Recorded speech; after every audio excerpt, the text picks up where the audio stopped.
আগে আপনার চুলার প্রবলেম কি ছিল? ছিল এই মাঝখানে পেনিয়াম দিয়ে লাল মাঝখানের এই ক্যাপ দিয়ে লাল আগুন আসতো, ফ্লেমটা কন্ট্রোলে আসতো না। সেই দুইটা আমি চেঞ্জ করে দিছি, আর ভিতরটা ওয়াশ করে দিছি আমি পুরোপুরি। আর নিচে ভিতরে অনেক ময়লা ছিল যেগুলার কিছু এখনও টেবিলে আছে আর কিছু নিচে পড়ছে, এইগুলা সব আমি ক্লিন করে দিছি।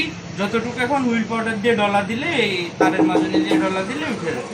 হ্যাঁ, চুলা একদম এখন accurate flame দিতে হবে। ঠিক আছে? আপনি কি সন্তুষ্ট? আগুন যেটা দেখছেন এটাতে সন্তুষ্ট? হ্যাঁ, দেখেন। হ্যাঁ, এটাও দেখেন।